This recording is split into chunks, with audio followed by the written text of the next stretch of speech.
What is up, YouTube? Back for another quick video on the 24 Raptor. Today we're going to be installing some new door sill protectors.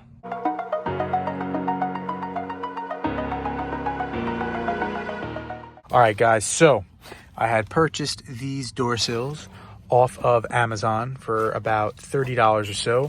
I went with this one specifically because I wanted a plastic one, and I liked the design and texture of this one because it looks like the factory, as you can see, pieces that are already installed on the Bronco.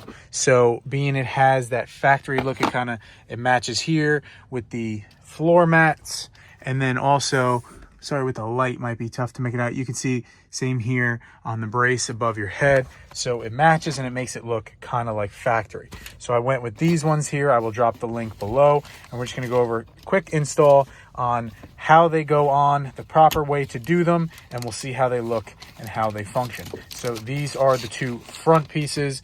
These are the two back pieces. So first step, we're going to take these out. We're going to remove the 3M backing. We're going to wipe this down here with some isopropyl alcohol, let it dry, make sure it's all nice and clean.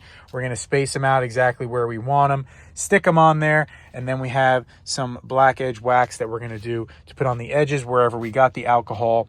And this is not adhered, because once you put alcohol on your paint, it will strip any wax and other sealants or protectants that you have on it. So you want to make sure that you get these little edges back with some wax and nice and protected so you don't scratch them up too easily either.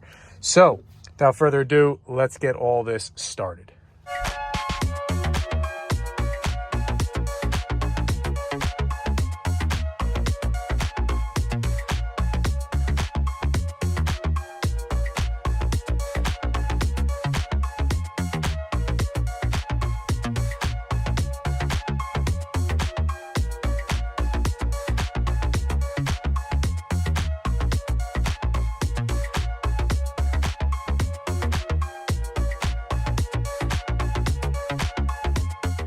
All right guys, so there you have it. The install is all done. Took a whopping 5 to 10 minutes between cleaning, unboxing, waxing all the door sills. As you can see, we got a nice little wax on there to keep the door sills protected as well. And they match really nice. And you can see what I was saying here on the back as well. Really matches the back, almost the same exact pattern. So on the last Bronco when I did it, I had the ones that said like 1966 and had the mountains, and they're nice too, but this is a little bit of a sleeker appearance and just matches and looks a little bit more factory. So overall, really nice product. The fitment was perfect, have no issues at all. So I'll drop the link below. Thanks for watching, and be sure to stay tuned for more Raptor content.